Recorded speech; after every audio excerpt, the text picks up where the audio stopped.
filled with excitement, fun, and is beyond limits. But the question is, are you ready to jump?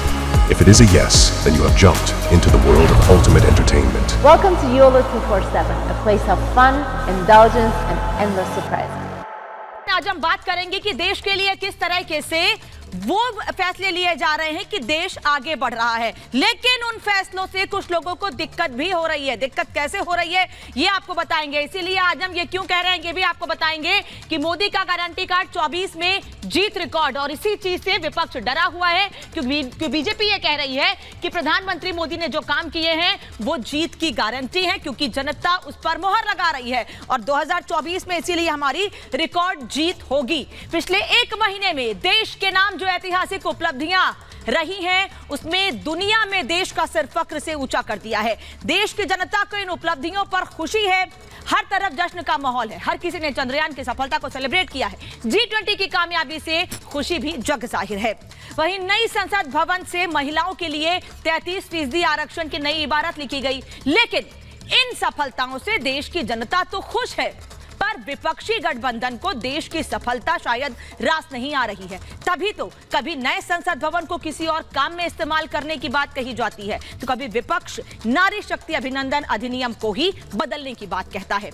हम सब जानते हैं कि विपक्ष का काम है सरकार से सवाल पूछना, लेकिन ये सवाल हर काम में अड़ंगा बनता नजर आता है। देश के बड़े बड़े फैसलों की धमक दुनिया देख रही है, भारत की चमक विश्व पटल पर अमिट छाप छोड़ रही है, तो फिर हर बार विरोध क्यों होता है? क्या विपक्ष मोदी विरोध में इतना मशगूल हो गया है कि वो देश के लोगों की भावनाओं को ही नहीं समझ पा रहा है? आज महाभारत में सवाल यही कि आखिर विपक्ष को देश के लिए हो रही अच्छी चीजों से दिक्कत क्यों हो जाती है? हर अच्छे काम में नुक्स निकालना क्या विपक्ष की आदत हो गई है? आगे बढ़े उससे पहले आपको दिखाते हैं कि पिछले कुछ दिनों में देश ने कौन कौन से नए कीर्तिमान हासिल किए हैं और विपक्ष ने उस पर कैसे कैसे बयान दिए हैं, जो बयान विपक्ष की मंशा पर ही सवाल खड़े करते हैं। तो सबसे पहले आपको दिखाते हैं कि पिछले एक महीने में कौन कौन से बड़े काम हुए हैं। एक गेम चेंजर कैलेंडर आपको दिखाते हैं। वो कैलेंडर क्या है कि एक महीने में किस तरीके से प्रधानमंत्री मोदी के नेतृत्व में ने देश आगे बढ़ा है, तो वहीं दूसरी ओर लोगों ने सवाल खड़े किए। सवाल आपको दिखाएंगे, लेकिन आपको दिखाते हैं कि एक महीने में गेम चेंजर क्या क्या रहा है। 23 अगस्त सबसे बड़ा दिन, जब चंद्रयान 3 की ऐतिहासिक सफलता हुई थी और विश्व पटल पर भारत की तारीफ हुई। सबने इसरो की तारीफ की, इसरो के वैज्ञानिकों की तारीफ की। 9 और 10 सितंबर यानी इसी महीने की शुरुआत में G20 हुआ, जो अब तक का सबसे कामयाब इवेंट कहा जा रहा है। इसे भी मोदी के गेम चेंजर कैलेंडर के तौर पर देखा जा रहा है। इसके अलावा 19 सितंबर को यानी अब से कुछ दिन पहले ही, पिछले हफ्ते ही 19 सितंबर को भारत की नई हाईटेक संसद में प्रवेश हुआ था। उस पर भी कई सवाल खड़े किए गए। सवाल भी आपको हम बताएंगे, लेकिन पहले बता देते हैं कि आखिर उपलब्धियां क्या है देश की। 20 और 21 सितंबर को 27 साल से अटका महिला बिल पास कर दिया गया है, और उस महिला बिल पर भी राजनीति करने से विपक्ष बाज नहीं आ रहा है। सहमति जरूर जताई है, लेकिन राजनीति भी उस पर हो रही है।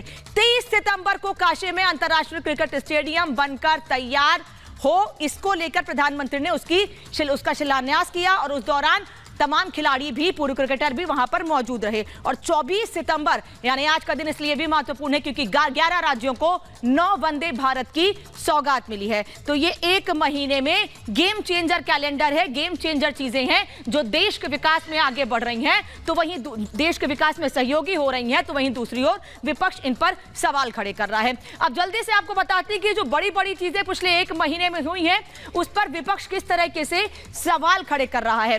कैसे विपक्ष लगातार ये कह रहा है कि जो काम हुए हैं वो देश के हित में है ही नहीं। चलिए सबसे पहले आपको बयान दिखाते हैं कि आखिर विपक्ष की ओर से क्या क्या बयान दिए गए हैं। पहला बयान है प्रियंका गांधी का, कांग्रेस की नेता है। इनका कहना है कि G20 पानी से भरा हुआ है, घमंड मत करो। वो G20 जिसने देश की सफलता की नई इबारत लिखी, उस पे पानी फेरने, पानी भरने की बात कह रही हैं। संजय सिंह आम आदमी पार्टी के सांसद कह रहे हैं यह आरक्षण नहीं, महिला बेवकूफ बनाओ बिल है। जिस नारी शक्ति अधिनियम का जिक्र किया मैंने अभी, उसी पर आप सांसद सवाल खड़े कर रहे हैं। इसके अलावा पीछे नहीं है और नेता, इसी विपक्षी गठबंधन यानी I.N.D.I.A गठबंधन के नेता कह रहे हैं, ललन सिंह जेडीयू अध्यक्ष है, वो ये कह रहे हैं कि 2024 के लिए ये जुमला है। क्या जुमला है? जो महिलाओं के लिए आरक्षण बिल लाया गया है वो 2024 के लिए जुमला है। राष्ट्रीय दल भी कांग्रेस नेता चंद्रयान को लेकर कह रहे हैं कि मोदी चंद्रमा के मालिक नहीं है, दुनिया हंसेगी। क्यों? क्योंकि जहां पर भारत ने सफलता के झंडे गाड़े, जहां पर तिरंगा लहरा रहा है, उसको प्रधानमंत्री ने बड़े नाम दिए, शिव शक्ति पॉइंट और तिरंगा पॉइंट नाम दिया। वहीं जयराम रमेश कह रहे हैं नई संसद को लेकर कि नई संसद का इस्तेमाल दूसरे काम में करेंगे। अगर सत्ता में आते हैं तो नई संसद का काम दूसरे इस्तेमाल में, यानी कि किसी और इस्तेमाल में लिया जाएगा। वो इसे मोदी मल्टीप्लेक्स कह रहे हैं। वहीं विपक्ष इसे ये भी कह रहा है कि यहां पर दम घुटता है, यहां पर काम नहीं किया जा सकता है, यहां पर सांसद आपस में बातचीत नहीं कर सकते हैं। तो हर फैसले पर सवाल खड़े करना विपक्ष की नियति बन गई है। विपक्ष जो सवाल खड़े करता है, कहीं ना कहीं उससे विपक्ष को क्या नुकसान होगा, आज महाभारत में इस पर बातचीत करेंगे। मेरे